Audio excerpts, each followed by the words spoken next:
Ongole Lok Sabha TDP అభ్యర్థి సిద్ధరాఘవరావు దర్శిలో ఎన్నికల ప్రచారం చేశారు. నియోజకవర్గంలోని పలు గ్రామాల మీదుగా రోడ్ షో నిర్వహించారు. రాష్ట్రం అభివృద్ధి చెందాలంటే టీడీపీని మరోసారి గెలిపించాలని కోరారు. సిద్ధరాఘవరావుతో కలిసి దర్శి టీడీపీ అభ్యర్థి కదిరి బాబురావు ప్రచారంలో పాల్గొన్నారు. ఎమ్మెల్యేగా అవకాశం ఇస్తే నియోజకవర్గాన్ని మరింత అభివృద్ధి చేస్తామని హామీ ఇచ్చారు. వన్ సైడ్ ఎలక్షన్ జరగబోతా ఉంది. మంచి మెజార్టీతో గెలిపించబోతున్నారు. అదేవిధంగా ఇక్కడ కదిరి బాబురావు గారు ఈరోజు వారు ఎమ్మెల్యేగా పోటీ చేస్తున్నారు. వారిని నన్ను మీరు భారీ మెజార్టీతో గెలిపిస్తారా లేదా? తెచ్చాం, మంచి బ్యూటిఫుల్ పార్క్ ఒకటి తీసుకొచ్చాం. తమ్ముళ్ళు, పార్కు చూశారు కదా అందరూ, ఎట్లా ఉంది పార్కు? జిల్లాలో లేదు. 4 కోట్ల రూపాయలు తీసుకొచ్చాం. సెంట్రల్ లైటింగ్ తీసుకొచ్చాం. సీసీ రోడ్లు వేసాం. ఎస్సీ ఎస్టీ కాలనీ రోడ్లు వేసాం. బ్రిడ్జెస్ పూర్తి చేశాం.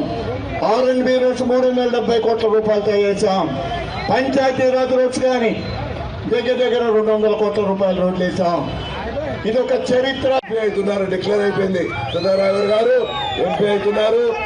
సెంట్రల్ మినిస్టర్ కూడా ఇద్దరు మోడీ రావట్లేదంట. ఇప్పుడే సర్వేలు చెప్తున్నారు. ఆంధ్రప్రదేశ్ లో ముఖ్యమంత్రి గారు చంద్రబాబు మళ్ళీ అవుతున్నారు. ఇక్కడ మన సిద్ధరాఘవరావు మళ్ళీ కూడా మంచి ఎంపీగా అవుతున్నారు. నేను కూడా ఇక్కడ ఎమ్మెల్యే గెలుస్తున్నాను కూడా మీకు నమస్కారం. ఇటు ఉన్న ప్రజలు కానీ మహిళలు కానీ వాళ్ళు విక్టరీ చూపించి మరలా మనం ఇచ్చిన దానికి రెస్పాండ్ అయ్యి ప్రజల్లో అంత రెస్పాండ్ కావటం అదొక శుభసూచకం. తప్పకుండా దర్శికి నేను దగ్గర గెలిచి ఎమ్మెల్యేగా మా మంత్రిగా 3300 కోట్ల అభివృద్ధి కార్యక్రమాలు చేశాం. రాష్ట్రంలో ఏ నియోజకవర్గంలో కూడా జరిగిన అభివృద్ధి